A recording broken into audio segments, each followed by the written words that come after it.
আসসালামু আলাইকুম। আশা করি সকলে ভালো আছেন, আমিও ভালো আছি। নবম পে স্কেলের গেজেট নিয়ে অনেকে জানতে চাচ্ছেন, যেহেতু নতুন সরকার গঠিত হয়েছে, সকলে অবগত আছেন। তাই নতুন সরকার নবম পে স্কেল নিয়ে কি বললো, একটা সুখের একটা সুসংবাদ রয়েছে নতুন পে স্কেল নিয়ে। তারা সে বিষয়ে কি বললো, যেহেতু নতুন সরকার, নতুন মন্ত্রী, নতুন প্রতিমন্ত্রী, সবই নতুন, সকলে অবগত আছেন যে তারা কিন্তু অলরেডি অফিস শুরু করে দিয়েছে। তারা কি বলছে সে বিষয় নিয়ে আজকে কিন্তু আমরা আপনাদের নিয়ে আলোচনা করব, যে নতুন পে স্কেল নিয়ে, যে এটা নবম পে স্কেল নিয়ে একটা কি খবর তারা বলছে, সেই বিস্তারিত বিষয়। তা চলুন ভিডিওটা শুরু করে দেই। নবম পে স্কেল যে সকলে অবগত আছেন যে নবম পে স্কেল বাস্তবায়ন নিয়ে নতুন যে এখন যে অর্থমন্ত্রী আমির খসরু, সকলে জানেন, সকলে চিনেন, পরিচিত মুখ। যেহেতু বিএনপি সরকার এখন বর্তমানে ক্ষমতায়, আমির খসরু কিন্তু বর্তমানে অর্থমন্ত্রী।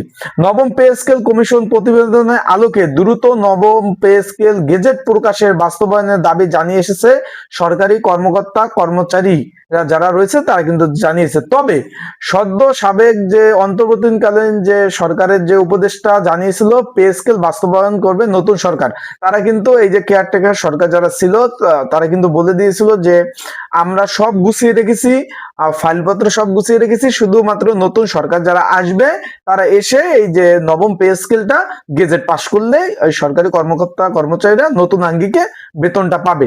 এটা কিন্তু যারা চলে গেছে, যারা সরকার, তারা বলছে।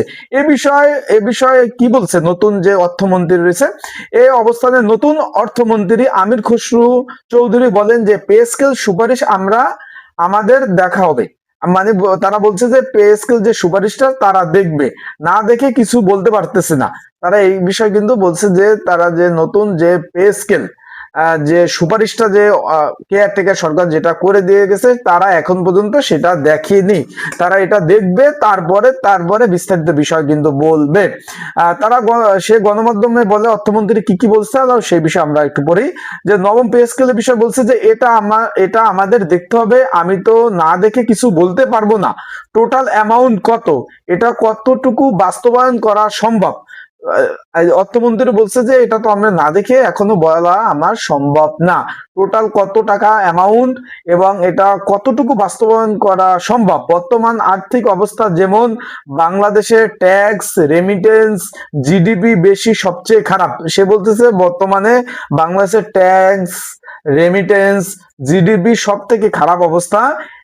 এমনকি সাউথ এশিয়ার মধ্যেও সব থেকে খারাপ অবস্থা এখন বাংলাদেশের। এখন দেখে সিদ্ধান্ত নিতে হবে কতটুকু এবং কিভাবে এটা বাস্তবায়ন করা সম্ভব, পরীক্ষা নিরীক্ষা করবে।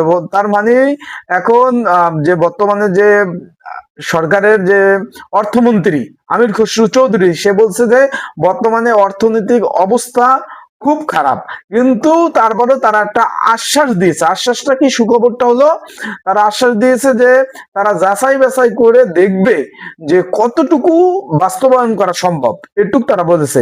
এর আগে 9 ফেব্রুয়ারি জাতির উদ্দেশ্যে দেওয়া ভাষণে বিএনপির যে চেয়ারম্যান তারেক রহমান বলেছিল, আমাদের দলীয় ইশতেহারে বলছিলাম জনগণের রায়ে বিএনপি সরকার রাষ্ট্রীয় পরিচালনার দায়িত্ব পেয়েছে, সরকারি কর্মকর্তা কর্মচারীর জন্য যথাযথ পে স্কেল ঘোষণা করা বাস্তবায়ন করা হবে। সরকারি কর্মচারীদের জন্য নতুন বেতন কাঠামো প্রণয়নের উদ্দেশ্য গঠিত জাতীয় বেতন কমিশন পে স্কেল গত 21 জানুয়ারি প্রতিবেদন দাখিল করে। মানে তার মধ্যে তারা প্রতিবেদনে চলতি বছর 1 জানুয়ারি থেকে আংশিক বেতন কাঠামো বাস্তবায়ন সুপারিশ করে এটি 2026-27 অর্থ বছরের প্রথম দিন থেকে পুরোপুরি কার্যকর কথা জানানো হয়। বেতন কমিশনের সর্বনিম্ন বেতন 8,250 টাকা থেকে বাড়িয়ে 20,000 টাকা এবং সর্বোচ্চ 78,000 টাকা থেকে 1,60,000 টাকা সুপারিশ করে। মানে এখন বিষয়টা বুঝতে পারছেন, এটা হলো কেয়ারটেকার সরকারের সময় যে পে স্কেল কমিশন যারা ছিল তারা কিন্তু এটা গঠিত করেছিল। এখন নতুন সরকারের যে অর্থমন্ত্রী আমির খসরু চৌধুরী, তিনি কিন্তু বলছে যে বর্তমানে তাদের বাজেটের অবস্থা ভালো না, বর্তমানে জিডিপির অবস্থা ভালো না, রেমিটেন্সের অবস্থা ভালো না, সকল দিক থেকে একটা বাজেট অবস্থার মধ্যে রয়েছে।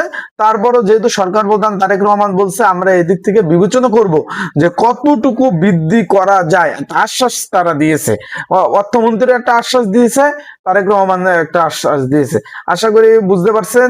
তাই আপনারা চোখ রাখুন আমার ইউটিউব চ্যানেলে, পরবর্তী পে স্কেল নিয়ে কোনো আপডেট তথ্য যদি পাই, ইনশাল্লাহ সেই আপডেট তথ্য আপনাদের জানিয়ে দেওয়ার চেষ্টা করব ইনশাআল্লাহ।